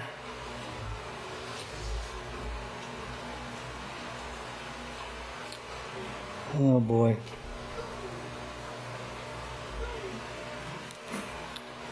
Here it is. No, it's 39. Okay, yeah, here's in verse 39. And if your brother becomes poor and sells himself to you, you shall not compel him to serve as a bondservant, that is, a slave not eligible for redemption. But as a hired servant and as a temporary resident, he shall be with you. He shall serve you until the year of Jubilee. And look at Pastor's side note there that he says in B, side note B of verse 40, he says, if he desires to be your servant for life. Otherwise, he must be released after 7 years or after the 6th year, on the 7th year. He must be released. Turn over to Exodus 21, and this says the same thing. This release is talking about releasing a servant who, due to debt or theft, because that's accounted for in the law also, theft, had to sell himself into servitude. In Exodus 21 and verse 2, if you buy, this is in the Amplified, if you buy a Hebrew servant as the result of debt or theft, he shall serve 6 years, and in the 7th year he shall go out free, paying nothing. And that is tied right to Leviticus 25:39. That's the release. In addition to the land being released, that's the release he's talking about here. But keep in mind, brothers and sisters, that we, in this last time with the high priest Yeshua, who bought us back from Yahweh, you can't sell yourself to somebody else. We've already been to the doorpost and said, I want to remain with my owner forever. So that doesn't even apply. And Yeremiah noted this too, because this is another example. I wanted to read you Yeremiah 34. If you'll turn to Yeremiah 34, because they weren't keeping this correctly. They weren't treating the brethren like brothers. Okay, they were treating them like bond servants with no hope for redemption. And Jeremiah 34 and 13 says, This is what Yahweh, the Father of Israel, says. I made a covenant with your fathers in the day that I brought them out of the land of Egypt, out of the house of bondage, saying, every 7 years each of you will set your brother Hebrew free, who has been forced by circumstances to sell himself to you. Well, we don't have that anymore, brothers and sisters.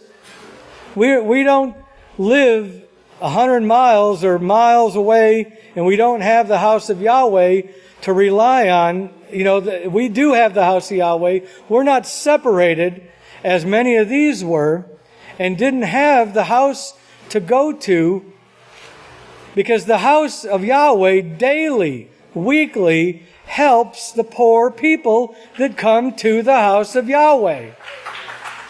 We set them up in the work of Yahweh. Okay? When he served you for 6 years, you must let him go free from you.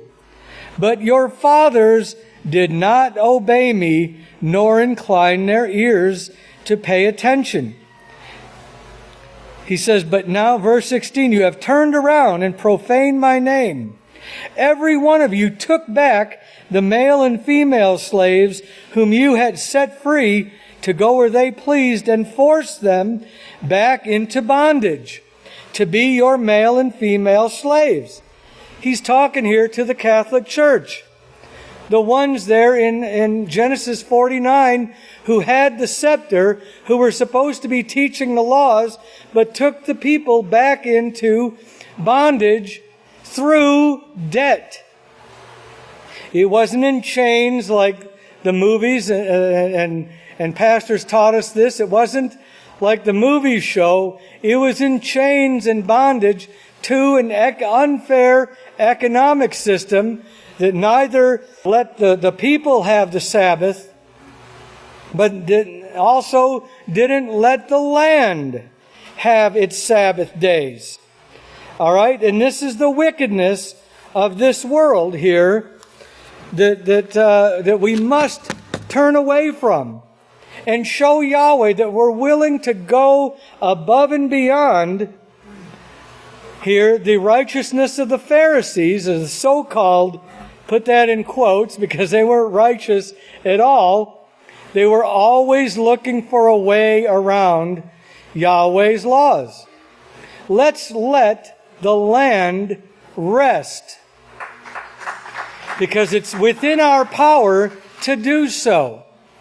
You have a few short weeks. If there's anything you think you have to do, get it done before the Day of Atonement.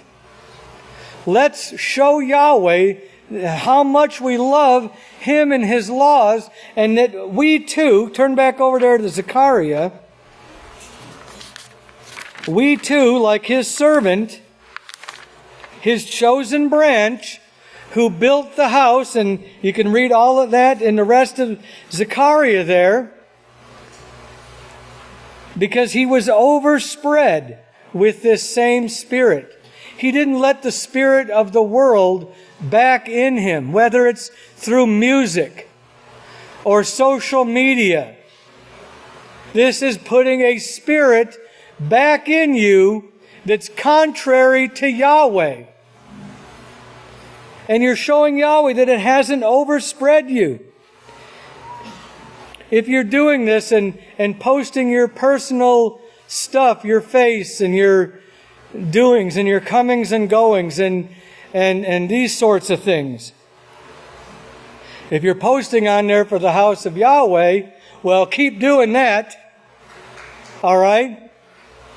If you're doing it for the house of Yahweh, but I believe Yahweh has enough power to get that message spread out there without us turning to sin and doing it. Because what kind of example are we showing? We post a post from the house of Yahweh, and then we turn around and show our faces, if that's what you want to call them. And they were covered with the covering of saints, and they exalted, magnified, extolled. All right, this is going above and beyond brothers and sisters, and this is the attitude we need to show Yahweh, that we want nothing to do with the way of the world. Can we do it? Can we get this out before 10:10? Brothers and sisters, Yahweh is wanting to show us, and He's going to show us some amazing things. Okay? It's coming. But if, we're going to witness it. You can be on one side of the aisle, the separation, or the other of the way of the world. They're going to see it. They're not going to survive it, all of them, but they're going to see it. Or you can be with Yahweh. Turn over, we'll close here with Revelation 11.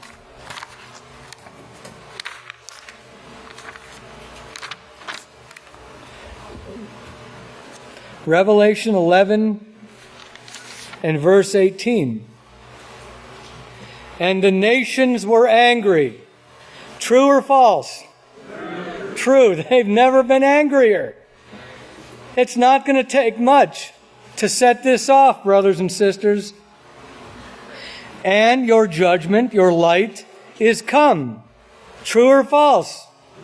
Is Israel Hawkins bringing the light? Is he not the light? Praise Yahweh. And the time of the dead, that they should be resurrected and sentenced. Very close here. Very close.